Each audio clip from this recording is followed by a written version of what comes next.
je vais désormais donner la parole à Annie Sicard, qui est représentante d'usagers et patiente experte en cancérologie. Et Annie, effectivement, c'était important pour nous de vous donner la parole et quelque part, votre intervention viendra clore ce webinaire en attendant évidemment la conclusion qui sera faite par Bertrand Sommier.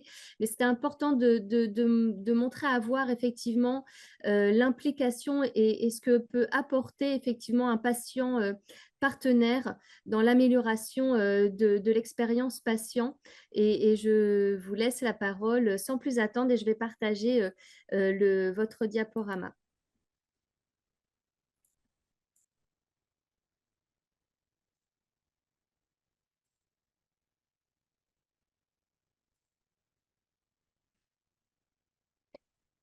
Je peux y aller là, Marie-Claire?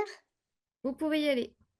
Alors, bonjour à tous et à toutes. Je suis donc Annie Sicard, je suis représentante des usagers et patiente partenaire en oncologie. Je remercie tout d'abord la FHP et puis Madame Karine Moulet, directrice de la qualité de gestion risque du groupe Amaviva Santé, pour m'avoir permis de faire ce retour d'expérience patient. Bon, évidemment, moi, je suis vraiment une patiente. J'ai été touchée par 2 fois par un cancer du sein. Alors, tout d'abord, mon histoire débute par une rencontre avec une oncologue de Gustave Roussy, l'hôpital américain, qui m'a proposé d'être patiente partenaire pour accompagner et soutenir ses patientes. J'ai dû, pour légitimer cet accompagnement, passer un diplôme universitaire à l'Université des patients à la faculté de médecine de la Sorbonne. J'ai commencé mon rôle de patiente partenaire en 2021. Un an après, j'ai été sollicitée pour être représentante des usagers au centre de cancérologie de la Porte de Saint-Cloud. Il faut quand même que je dise que sur Paris, on a du mal à trouver des représentants des usagers. Donc, on me sollicite beaucoup.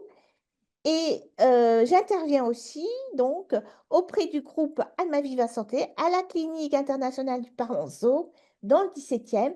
Et depuis le début de cette année, on m'a demandé d'aller à Bagnolet à la clinique Floréal. Donc, je fais tout ça. Alors, et savoir que pour être RU, il faut être membre d'une association de patientes agréées du système de santé. Et j'ai eu la chance de rencontrer Jean-Pierre Bénard, président de VMEH 75, qui m'accompagne dans toutes mes diverses activités sociétales. Et je profite quand même de cet instant de parole pour rendre hommage à tous les bénévoles des associations de patients qui prennent de leur temps pour rendre visite aux patients hospitalisés en particulier. Donc, pour donner une définition du rôle de RU, je ne vais pas vous donner la définition que nous avons lors de notre formation et que tout le monde connaît, mais celle vue par la directrice de la clinique internationale du Parmenceau, Marion Devière, qui a posté sur LinkedIn et vraiment j'ai été touchée de voir ce qu'elle avait écrit. Alors, elle dit, pourquoi avoir un représentant des usagers à l'hôpital? C'est pas pour remplir des dossiers, c'est pas pour cocher des cases, ce n'est pas pour faire joli sur un organigramme. Le rôle du représentant des usagers, c'est d'aller à la rencontre des patients, d'écouter, de discuter, d'échanger. C'est donner un espace à la parole du malade, au vécu concret de l'hospitalisation, à ce qui ne se voit toujours, à ce qui ne se voit pas toujours dans les chiffres et les protocoles. L'objectif, faire remonter les attentes, les incompréhensions, les besoins pour améliorer complètement l'expérience des soins. Et en fait, ma casquette de RU, ce que dit Marion Devière, c'est un peu même chose pour la patiente partenaire. Alors, la patiente partenaire, elle est avant tout une actrice de sa propre santé.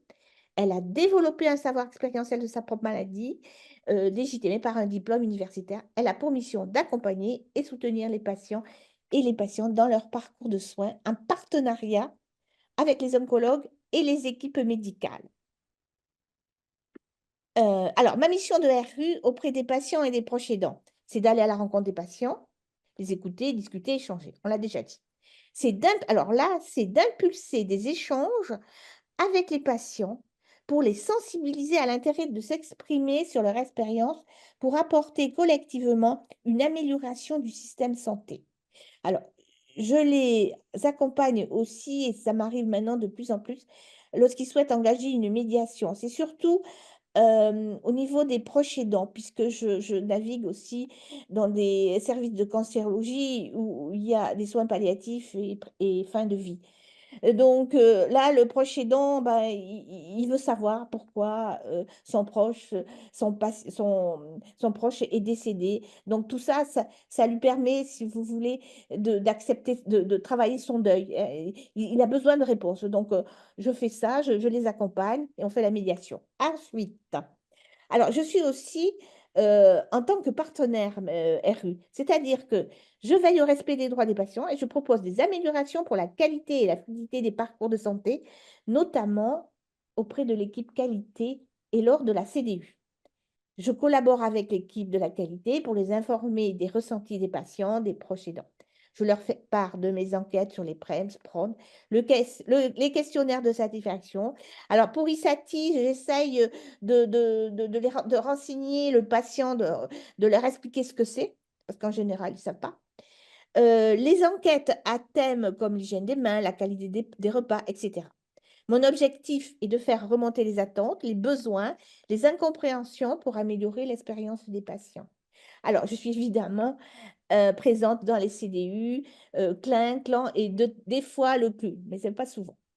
Alors, ce que je voudrais noter, c'est que j'ai été 3 fois, j'ai participé à 3 certifications d'établissement. Donc, et là, c'est une expérience très enrichissante et intéressante parce qu'en plus, on travaille tous ensemble, la direction de l'établissement, la qualité, les médecins, pour travailler cette certification et pour améliorer, si vous voulez. Et ça permet d'améliorer encore plus les soins. Alors, en tant que patiente partenaire, j'occupe une place entre l'équipe médicale et les patients. J'essaie d'améliorer le quotidien des patientes. L'accompagnement repose sur le partage d'une expérience vécue. Alors, il ne doit jamais être imposé. Il doit toujours être proposé. Là, je suis dans la patiente partenaire. Je ne prends pas en charge la maladie elle-même. Ce n'est pas mon rôle. Je le signale parce que on demande aux patientes partenaires de ne pas aller dans les dossiers médicaux. Voilà, ça, je ne le fais pas. Mais on n'a pas besoin, puisque ce sont les patients eux-mêmes qui nous racontent leur vie d'avant, ce qui se passe pendant et puis après, parce que je les suis aussi pour l'après-cancer, parce que ça, c'est important. Et sinon, ils vont se sentir complètement isolés. Ensuite, euh, voilà.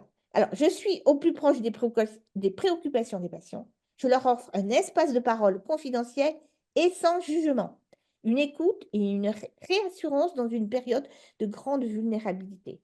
Alors, j'essaie de rompre chez certains le sentiment d'isolement, parce que c'est vrai que je rencontre souvent des personnes seules, des personnes âgées, et même certaines personnes, femmes, qui sont accompagnées, ben, elles sont seules quand même. Hein, ça, il faut le noter. Donc, j'essaie de répondre à leurs questionnements, leurs angoisses. Alors, j'organise des tables rondes avec des cancérologues sur cancer ORL, cancer métastatique, colorectal, etc. Je leur donne les clés pour être acteurs de leur santé. Comment je fais? Très souvent, quand ils vont au contrôle, parce qu'ils ont des contrôles tout le temps, pour la radiothérapie, à la fin de la semaine, ils ont un contrôle avec leur oncologue. Alors, je travaille avec eux les questions qu'ils pourraient poser, parce qu'on ne pense pas des choses. C'est après, quand on sort de la consultation, on dit, oh là là, j'ai oublié quelque chose. Bon. Ensuite, alors, l'écoute active de la patiente partenaire père aidante, ressources aussi, je suis, de la RU, joue un rôle essentiel dans le parcours du soin.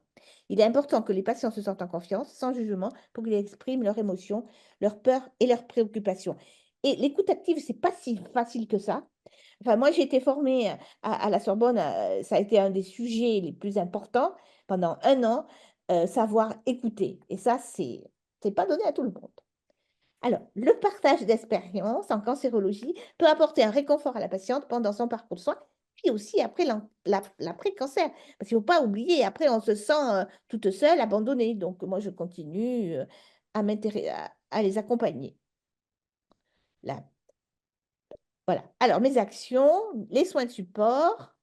Alors, si besoin, je réexplique leur parcours de soins pour les rassurer. Je participe à la consultation d'annonce avec la cas de santé. Alors, l'expérience transmise est constituée d'éléments subjectifs vécus, mais aussi d'expériences observées dans la répétition des patientes accompagnées. C'est-à-dire que, bon, elles me parlent, elles me disent leur expérience, mais du coup, moi, j'enregistre et ça me sert pour les autres patients des fois. Donc, c'est vraiment, on est dans le truc du partage. Alors, souvent, j'ai des patientes où je ressens un problème et une patiente qui est inquiète, et là, que je ne suis pas en mesure d'aider. Donc là, j'avertis la cancérologue ou le cancérologue. Et je prends régulièrement par téléphone des nouvelles des patientes seules et âgées. Parce que, évidemment, vous allez me dire, oh là là, elle est partout. Mais non, mais je fais beaucoup de téléphone, je fais beaucoup de distanciel. Alors, cet accompagnement peut se faire en individuel, en présentiel, en distanciel, par téléphone.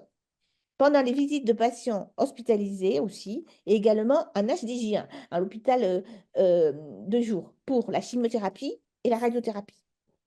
Je suis très sensibilisée. Alors, évidemment, ça, c'est personnel, parce que j'ai subi l'hormonothérapie pendant 5 ans, et ce n'est pas une petite affaire. Donc, je suis très sensibilisée par la patiente à qui on a prescrit de l'hormonothérapie pour la soutenir et surtout l'encourager à continuer. Parce que les petites coquines, des fois, eh ben, elles cachent à l'oncologue. Avec moi, elles le disent, oh non, j'arrête, je ne fais plus ça, ça. Donc, voilà. Tandis qu'à l'oncologue, elles ne vont pas oser le dire. Ensuite, ma où c'est que j'en suis là?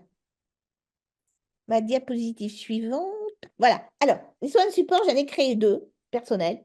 Alors, j'ai des patientes qui m'ont demandé un jour, oh là là, Annie, j'aimerais qu'on se rencontre ensemble, entre patientes et tout ça. Bon, ben, on va faire. Alors, du coup, j'ai créé les cafés Cosette. Et du coup, on partage. On fait ça à l'extérieur de l'hôpital. Et puis, alors, pour les troubles cognitifs dont j'ai souffert énormément, bah, j'ai demandé de faire des ateliers de mémoire et de concentration en individuel, en visioconférence, 1 heure par semaine, pendant 5 semaines. Ensuite, je peux pas, la diapo, Marie-Claire, voilà. Marie-Claire, la diapo suivante. Coucou. Alors, évidemment, là, c'est une diapo, je suis un peu prétentieuse. Mais bon, je suis bénévole. Il faut quand même que j'ai quelque chose quand même. Et les personnes me remercient chaque fois. Alors là, j'ai 3 témoignages. Une fois, c'est quel bonheur, enfin quelqu'un qui me comprend. Après, le deuxième témoignage, c'est surtout en tant que RU. L'assistante sociale n'était pas là. Donc, j'ai aidé, si tu veux, un patient qui allait mourir, évidemment, à faire, à mourir chez lui. Donc voilà, j'ai installé avec la DAC c'était à Périgueux. Donc l'ambulance, on a trouvé un chauffeur qui est venu le chercher, qui l'a ramené là-bas. Bon. Et puis, évidemment, les petites patientes avec les cancers du sein dont je m'occupe pour leur concentration et pour des problèmes techniques. Ensuite, là, elle est où ma... Alors, enfin, je dirais à la gouvernance d'un établissement de santé qu'il faut s'interroger à l'importance d'un partenariat impliquant les équipes médicales, les RU, les patients partenaires, les associations de patients pour optimiser la prise en charge des patients atteints d'un cancer, de mettre en place des soins de support parce qu'il n'y en a pas partout, même en soins palliatifs, il en faut, à faire connaître leurs besoins sans oublier le proche aidant, dont le rôle est essentiel pour le patient et pour les soignants. Voilà, je vous remercie de votre attention.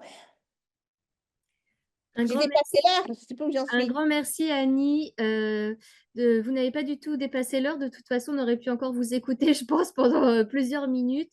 D'ailleurs, votre intervention a suscité de nombreux commentaires avec bravo, quelle énergie, beaucoup de questions aussi pour savoir si plusieurs questions pour savoir s'il existe une liste des patients partenaires. Est-ce que qui vous a financé votre DU également de patients partenaires? Est-ce que c'est un établissement dans lequel vous interveniez?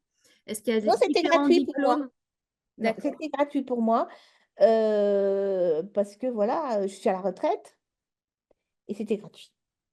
Donc pendant 1 an, j'étais à la fac, j'ai passé un diplôme, enfin j'ai passé un diplôme en oral et en écrit.